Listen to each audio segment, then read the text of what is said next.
Dans cette vidéo, on va apprendre à utiliser le mode suite de la calculatrice pour calculer les termes d'une suite récurrente. On va prendre la suite UN, définie par U0 égale 2, et pour tout entier naturel n, UN plus 1 égale 1 tiers de UN plus 4. On commence par placer la calculatrice en mode suite. On tape sur la touche mode, puis avec le curseur on descend à la 4e ligne. Actuellement on est en mode fonction et on veut prendre le mode suite qui est ici. On se déplace vers la droite. Quand suite clignote, on appuie sur entrée pour valider ce choix. On peut maintenant quitter cet écran en tapant sur seconde, quitter. On va maintenant rentrer l'expression de la suite dans la calculatrice. On va taper sur la touche F de X et on voit que différents renseignements sont demandés. Le premier renseignement qui est demandé, c'est n-min. N-min est la plus petite valeur de n pour laquelle la suite est définie. Comme la suite ici commence à U0, il faut mettre n-min égale 0. On appuie ensuite sur Entrée pour passer à la ligne suivante. À la ligne suivante, on me demande U entre parenthèses n. C'est la notation de U indice n. Il va falloir modifier cette formule, la formule de récurrence, pour pouvoir la rentrer dans la calculatrice. La formule de récurrence qui est ici me donne UN plus 1 en fonction de UN, autrement dit UN plus 1 en fonction du terme précédent. Pour la calculatrice, il va falloir donner UN en fonction du terme précédent. Et le terme qui précède UN, c'est UN-1. Voici le petit schéma qui est ici. Donc la formule à rentrer, ça sera UN en fonction du terme précédent, c'est-à-dire UN-1, ce qui va donner UN égale 1 tiers de UN-1 plus 4. Pour la calculatrice, ça va donner entre parenthèses 1 tiers, U entre parenthèses N-1 plus 4. On commence à rentrer cette formule. 1 divisé par 3, on ferme la parenthèse. Pour avoir U, on tape sur la touche seconde 7. Vous voyez qu'il y a un U qui s'affiche à l'écran. On ouvre ensuite une parenthèse et il va falloir mettre dans cette parenthèse N-1.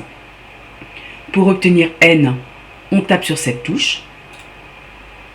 Ensuite, moins 1, on ferme la parenthèse, plus 4. On appuie maintenant sur Entrée pour passer à la ligne suivante. À la ligne suivante, on me demande U n-min. On a déjà donné la valeur de n-min qui est 0. Donc U n-min, c'est simplement U0. Et U0, d'après l'énoncé, c'est 2. On tape 2 et on appuie sur Entrée. On va maintenant vérifier les paramètres du tableau en tapant sur seconde, def table. Début table, qu'on me demande ici, est la première valeur de n que je souhaite afficher dans le tableau. Comme la suite commence à U0, on va taper ici 0. Pas égal à 1 indique que les valeurs de n qui vont s'afficher vont aller de 1 en 1. On va commencer à 0 puisque c'est ce que l'on a demandé ici, puis on aura n égale 1, puis n égale 2, puis n égale 3, etc. On va vérifier tout de suite ça dans le tableau en tapant sur seconde table. On a une première colonne avec les valeurs de n. On commence bien à 0 et on va bien de 1 en 1. Et la deuxième colonne donne les valeurs de un. Ici, c'est U0 qui est égal à 2, on le savait déjà. La valeur qui est en dessous, c'est U1.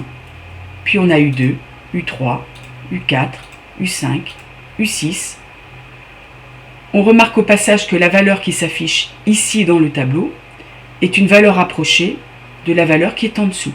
Alors la valeur qui est en dessous n'est pas la valeur exacte de U6, mais c'est une valeur qui a plus de décimales que la valeur qui s'affiche ici.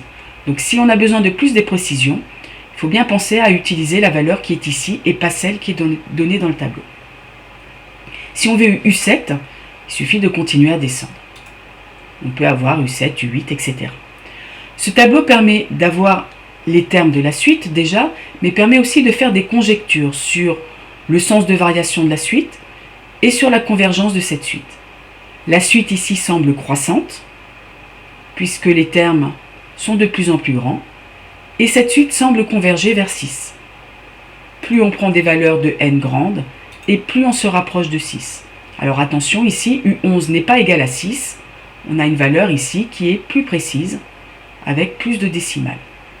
Et plus on descend, plus les termes de la suite se rapprochent de cette valeur 6.